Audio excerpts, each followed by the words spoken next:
The entire Old Testament told in a few minutes. Did you know the purpose of the Old Testament? Well, it's a long story. If you stick around, we'll reveal what the Old Testament is telling us and preparing us for. Once upon a time, long, long ago, there was nothing but a vast, quiet darkness. Then suddenly there was light, stars, and a beautiful blue planet we now call Earth. This was the beginning of everything, and it was all made by God. On this planet, among the green lands and the deep blue seas, God made all sorts of creatures. Big ones like elephants and whales, small ones like ants and beetles, and then God made the most special creature of all, people.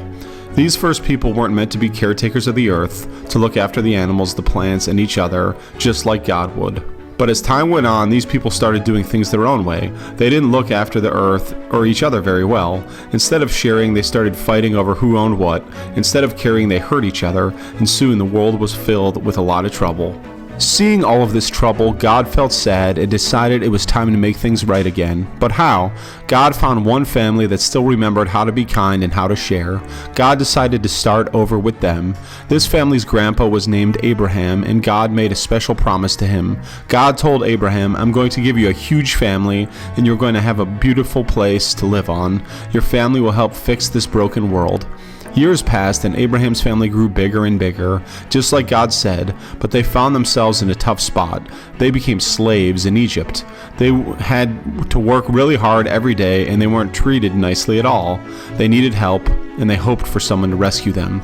God saw their troubles and sent a man named Moses to lead them out of Egypt and into a land that was a promise to them. Moses wasn't a big, loud hero. He actually was quite shy, but he was brave when it mattered. Moses went to the Pharaoh, the big boss of Egypt, and said, "Let my people go." But Pharaoh said no. So God helped Moses with some amazing miracles until Pharaoh finally said, "Okay, you can go now." So Moses led the people out of Egypt, but the journey ahead was long and tough. They walked through deserts, over hills, and around mountains, heading towards the land of God promised to them. It took them over 40 years. During that time, God gave them rules to live by, like being kind and honest and taking one day each week to rest and think about God and all the good things in life. Even though the journey was really hard and they often got tired and grumpy, they kept going. Moses was with them all the way, teaching and guiding them. Finally, they arrived at the land they've been promised. It was a beautiful place filled with good soil for farming and plenty of water. But even in this new home, they sometimes forgot the rules God had given them. They would start arguing again, and sometimes they would fight. It seemed like they just couldn't remember how to be kind all of the time. After Moses, there came other leaders. One of them was Samuel. He was a good listener and always did what God said. Samuel told the people that they didn't need a king because God was their leader. But the people looked around at other nations with their kings and queens and felt like they were missing out. They nagged Samuel until he asked God to give them a king. God said okay, and that's how they got their first king, a tall man named Saul. Saul started strong, but then he stopped listening to God. He made mistakes and didn't admit them, which only made things worse. So God told Samuel to find a new king, and that's when David, the shepherd boy, came into the picture. David wasn't big and strong like Saul, but he had a good heart.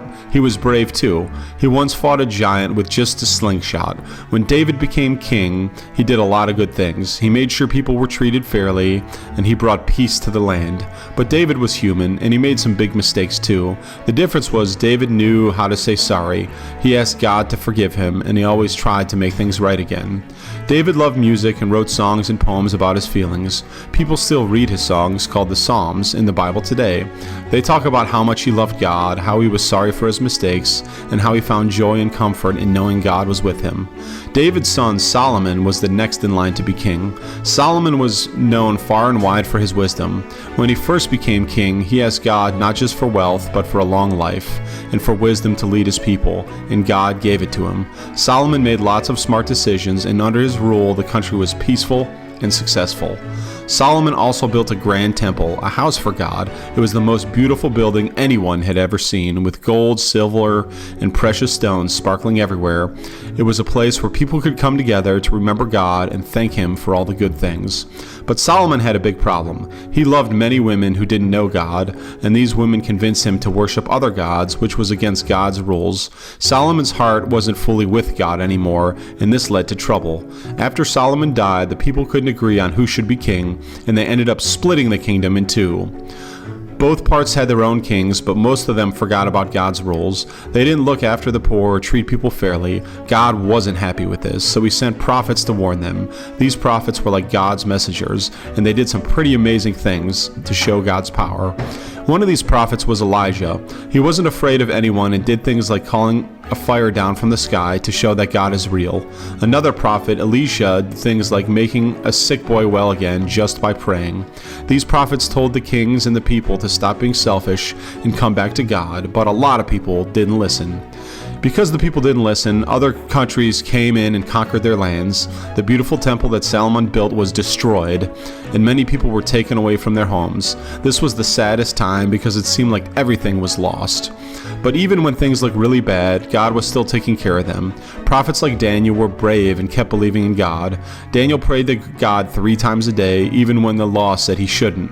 For this, he was thrown into a den with hungry lions, but God sent an angel to close the lions' mouths. When Daniel was lifted out of the den the next day, not a single scratch was found on him. God spoke to the people through prophets like Jeremiah too. Jeremiah told them that God had a special plan.